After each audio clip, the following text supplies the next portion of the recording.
안녕하십니까. 인공지능 이해를 담당하고 있는 조규철입니다. 오늘은 딥러닝에서 제기신경망에 대해서 살펴보도록 하겠습니다. 먼저 오늘 할 거는 제기신경망에 대해서 살펴보고, 제기신경망의 학습, 그 다음에 오토인코더, 인코더라는 것을 한번 보고 종단간 학습 모델을 살펴보도록 하겠습니다. 자, 제기신경망에 대해서 보면 순환신경망이라고 부르고 알렌이라고 부릅니다. 굉장히 많이 씁니다. 즉 이것들을 많이 쓰는 데가 서열 데이터, 음성 등 구성 요소가 순차적으로 발생하고 구성되어 있는 것들에 많이 씁니다. 즉 이전 값이 현재 값에 영향을 주는 경우입니다. 사람 말 같은 것도 다음 말에 영향을 많이 줍니다. 그리고 서열 데이터의 분류, 예측에서 현재 시점의 값과 이전 시점의 값들을 고려할 필요가 생겼습니다. 그래서 제기신경망은 서열 데이터의 학습 및 추론에 적합하고 이전에 만들어진 데이터를 계속 재활용하는 겁니다. 그래서 기계번역, 음성인식, 필기체인식, 영상 주석 달기, 동영상에서 행동인식, 작곡 및 작사 등에 매우 많이 응용을 되고 있습니다. 그리고 기본적으로 은닉진 한계와 출력층으로 구성이 되어 있습니다. 과거 정보의 반영을 위하여 은닉층 또는 출력층의 값의 일부를 입력의 일부로 재사용하는 게 제기함수의 핵심입니다. 자, 어떻게 하냐면 앞에서 만들어진 결과가 있겠죠. 그 다음에 은닉층이 있다면 앞에서 만드는 출력의 결과값을 입력으로 다시 재활용하는 겁니다. 자, 그렇게 해서 만들어지는 기법입니다. 자, 제기신경망에서 입력과 출력의 대응 형태를 한번 보겠습니다. 입력과 출력을 어떻게 활용하느냐에 대한 문제입니다. 입력이 들어오고 출력을 바로 한다든지 그 출력을 다음에 전달해 준다든지 그런 쪽 문제입니다. 제일 첫 번째 우리가 볼게 모양을 하나, 둘, 셋, 네 가지로 분류를 했습니다. 각 시점의 입력에 대한 출력이 학습 데이터에 지정이 되는 겁니다. 자, 한번 살펴볼게요. 입력층과 은닉층과 출력층이 있다면 입력층이 들어갑니다. 어떻게 합니까? 출력이 생기겠죠. 출력이 되기도 되지만 그 다음에 새로운 데이터가 오는 은닉층에 이전의 출력이 입력으로 같이 들어가는 겁니다. 그래서 이것이 계산돼서 나오는 거고, 그 다음에도 들어오는 데이터가 이전에 했던 결과물 출력이 다시 입력이 되어 은닉층에서 처리를 하여 다시 결과가 출력이 됩니다. 이렇게 하는 게 각 시점의 입력에 대한 출력이 그 다음 학습 데이터에 지정이 되는 겁니다. 그 다음에 볼게. 앞 시점의 입력이 끝나면서 출력값이 주어지는 상황. 입력이 하나, 둘, 셋 다 제기적으로 가죠. 입력이 끝나면서 출력값이 주어지는 상황입니다. 자, 이런 것들은 어떤 것들이냐면 우리가 말을 할 때 한국말은 끝까지 들어봐야 한다. 그런 말도 하지 않습니까? 그래서 전체적인 문장을 번역할 때 많이 씁니다. 왜냐하면 내가 중간까지 들으면 이 번역을 못합니다. 그래서 꼭 말은 끝까지 듣고 난 다음에 번역을 해야겠죠. 그래서 이렇게 된 구조는 기계 번역에 많이 쓰고, 예를 들면 이것은 책이다. 문장을 다 들어야 되겠죠. 그래서 이것을 결과물은 This is a book이라고 결과물을 낼 수가 있습니다. 그래서 기계 번역 쪽에 하는 게 요거 두 번째 방법이고, 그 다음에 일렬의 데이터가 입력으로 주어진 다음 마지막에 결과값이 주어지는 상황입니다. 입력이 여러 개를 갑니다. 전부 다 제기적으로 가는 상황에 마지막에 한 개만 줍니다. 이렇게 되는 게 뭐냐면 감성 분석적인 면에서 많이 씁니다. 이 책은 내용이 알차게 구성되어 있다. 다 듣고 난 다음에 긍정인지 부정인지에 대해서 간단하게만 내면 됩니다. 전체를 다 듣고 한 번만 출력하면 되겠죠. 자, 그리고 마지막에 볼게. 하나의 입력에 대해 일렬의 출력이 나오는 것입니다. 하나의 입력에 대해서 여러 가지 출력이 서로 연관돼서 나옵니다. 영상의 주석 달기입니다. 영상은 하나가 들어가지만 그 분류를 하고 하다 보면 너무나 많은 오브젝트들이 있습니다. 그 오브젝트들에 설명하는 문장은 다 따로 나가야겠죠. 자, 그래서 요 입력과 출력에 대응하는 형태는 네 가지를 살펴볼 수가 있습니다. 그리고 제기신경망 학습에서 BPTT 알고리즘에 대해서 살펴보도록 하겠습니다. 과거 시점으로 오차를 전달하며 각 가중치는 동일하게 사용을 한다라고 했습니다. 이때까지 나온 우리 신경망에서는 신경망 역전파와는 달리 BPTT는 타임 스텝별로 네트워크를 구성합니다. 타임 스텝별로 구성을 합니다.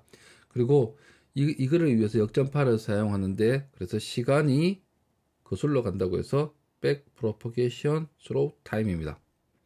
자, 그리고 BPTT는 학습을 할 때 각 시점의 경사도를 구한 다음 그 평균값에 해당 변수에 대한 경사도를 사용을 합니다. 자, 그래서 한번 보시면 일반적인 역전파는 같이 먼저 순전파로 자료가 옵니다. 여기가 오면 각 타임 스텝별 시퀀스를 이제 출력을 하겠죠. 시퀀스를 출력을 합니다. 시퀀스를 출력을 한 다음, 그런 다음 이 시퀀스와 손실함수를 사용하여 각 타임 스텝별 로스를 구합니다. 그리고 이 손실함수의 그레디언트를 위에 이 그림과 같이 펼쳐진 네트워크의 역방향으로 뭐합니까? 전송을 합니다. 그래서 이 BPT는 그레디언트가 마지막 타임 스텝인 출력뿐만 아니라 손실함수를 사용한 모든 출력에서 역방향으로 다 갑니다. 자, 갑니다. 그리고 타임 스텝마다 같은 매개 변수의 W 가중치를 사용하기 때문에 역전파가 진행되면서 모든 타임 스텝에 걸쳐 매개 변수가 합산이 됩니다. 그리고 이렇게 업데이트된 가중치는 순정파 동안에는 동일한 가중치를 적용하는 알고리즘이 됩니다. 자, 그 다음으로 볼게 제2신경망에서 LSTM입니다. 역전파되는 그레디언트가 쉽게 소멸되는 현상을 완화시키는 모델입니다. 그래서 각 은닉 노드가 상태 저장소와 저장 출력 망각을 조절하는 게이트 포함이 되어 있습니다. 상태를 저장하는 것과 뭡니까? 그러니까 저장 출력을 할 수 있는 게이트가 됩니다. 그래서 게이트가 문을 열고 닫는 겁니다. 게이트 장착을 통해 민감도도 조절할 수 있습니다. 게이트의 조작을 통해 먼 시점까지 영향을 전파가 가능하고 게이트의 동작을 학습을 통해 결정을 합니다. 자, 이제 예를 들어서 입력 시점에 오픈하고 자료를 받습니다. 출력이 안 갑니다. 닫았으니까. 그 다음 입력을 받죠. 재기적이니까 그 다음 입력은 다 받고, 입력도 안 받고 출력도 하고 안 하고를 이 게이트로 결정을 할 수 있다는 겁니다. 그래서 이 게이트가 값을 저장도 하고 출력도 하고 잊어버리게 할 수도 있는 방법입니다. 왜? 그 다음 전달해서 문을 닫으면 이거는 망각되는 겁니다. 자, 이렇게 하는 게 제2신경망에서 LSTM RNN입니다. 그 다음에 오토인코더에 대해서 살펴보겠습니다. 오토인코더는 여러 가지가 있는데 그 중에서 몇 가지만 살펴보도록 하겠습니다. 자, 이번에 오토인코더에 대해서 보겠습니다. 우선은 하나 생각하고 넘어갈게. 비지도 학습의 신경망 모델은 특징 추출에 많이 사용하는 것을 사용하며 제한적 볼점은 무엇인가? 오토인코더가 있습니다. 오토인코더는 뭐냐 하면 입력 노드의 개수와 출력 노드의 개수와 같은 다층 신경망입니다. 자, 그래서 1, 2, 3이 특징 추출기 인코드입니다. 1, 2, 3이 뭡니까? 특징을 추출해서 다시 복원, 디코딩해서 뭐갑니까? 4번, 5번은 디코더가 되겠죠. 입력 개수와 출력 개수가 동일한 걸 오토인코더라고 부릅니다. 오토인코더에서 이렇게 인코더하고 디코더하고 레이어가 줄어들고 다시 복원을 하는 이런 제약들은 단순히 입력을 바로 출력으로 똑같이 복사하지 못하도록 방지를 하며 데이터를 좀 더 효율적으로 표현할 수 있는 방법을 학습하도록 제어를 합니다. 이렇게 하는 것을 오토인코더가 하는 역할이기도 합니다. 자, 오토인코더의 학습은 출력 노드의 개수가 있는 동일한 결과를 생성하도록 학습해야 되며 이러한 구조를 통하여 계층적인 특징을 잘 추출할 수가 있습니다. 그래서 특징 추출 원코드에 보면 스택디드 RBM, 점진적 RBM, 학습된 RBM의 구조를 대칭적으로 오토인코더로 구성하고 오차 익점파 알고리즘을 적용한 게 있습니다. 자, 그래서 한 층 쌓아가기 때문에 스택 두고, 그리고 이게 또 점진적으로 가서 점진적 RBM 학습이라고 가능도 합니다. 이 사이에는 RBM적으로 계산을 합니다. 그 다음에 잡음 제거 인코더가 있는데 학습 데이터에서 학습을 하는 거고, 입력, 즉 입력이 무작위한 잡음이나 가우시안 잡음이 들려와서 새로운 출력이 나오는 겁니다. 즉 입력된 데이터의 정보를 유지하면서 보다 좋은 특징을 추출하고 잡음을 제거하는 역할을 수행을 합니다. 제일 처음에 입력 데이터에 잡음을 줍니다. 잡음을 줘서 입력 데이터를 만들고 은닉청에서 뭐합니까? 이 잡음을 제거하는 방법, 즉 X를 출력하는 걸 하겠죠. 그래서 여기에서는 잡음이 없어진 이 결과물이 나오게 됩니다. 인위적으로 작업을 무작위 작업이나 가우시안 작업을 좀 넣습니다. 자, 예를 들어서 선이 이렇게 좀 있다고 칩시다. 요거 표면이, 그럼 이 표면이 분류를 하면 이게 좀 모호해지는 상황이 발생합니다. 제거해야 될지 말아야 될지. 그러면 여기에 노이즈를 많이 잡음을 넣습니다. 가우시안 잡음을 막 넣으면 이게 좀 도드라지겠죠. 그러면 확실히 제거를 해야 되겠다는 계산이 나옵니다. 자, 이렇게 해서 잡음 제거 오토 인코더를 설명해 드렸습니다. 종단강 학습 모델에 대한 것에 대해서 간단하게 한번 살펴보겠습니다. 종단강 학습 모델은 입력과 출력의 정보를 구성한 학습 데이터를 거의 원본 그대로 사용하여 개발자의 중간 개입 없이 입력으로부터 기대하는 출력을 만들어내는 학습입니다.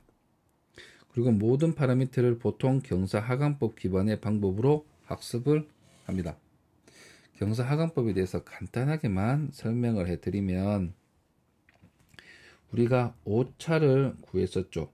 오차 함수가 있다고 하고 y에서 뭡니까? x의 차이를 보통 빼서 제곱을 했잖아요.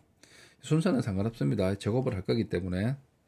자, 제곱을 해서 우리가 그 오차를 구했습니다. 이 제곱을 함수로 그리면 어떻게 됩니까? 그래프로 그리면 제곱은 이렇게 그려질 겁니다. 자, 그러면 오차가 가장 적은 데가 언제입니까? 요때겠죠. 요때가 오차가 가장 적습니다. 그러면 이것을 찾기 위해서 어떻게 해야 됩니까? 이 바로 찾기는 매우 힘듭니다. 이 점을 바로 찾으면 바로 문제가 풀리니까요. 그게 아니기 때문에 이미 지점에서 기울기를 막 그려갑니다. 뭐 언젠가는 기울기가 여기 되겠죠.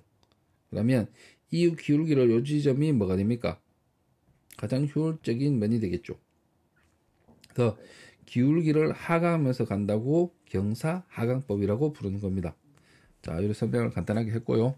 그 다음에 카메라 영상이 들어오면 입력가 들어왔습니다. 그 원본 그대로 들어왔는데 차량 감지, 한번 개입, 보행자 감지, 프로그램 묘들도 개입을 해야 되고 개발자도 개입을 해야겠죠. 그 다음에 경로 계획을 세워서 조향을 합니다.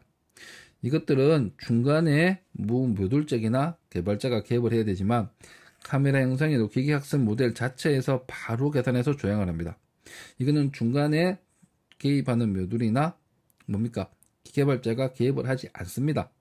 이런 모델을 우리가 종단간 학습 모델이라고 부릅니다.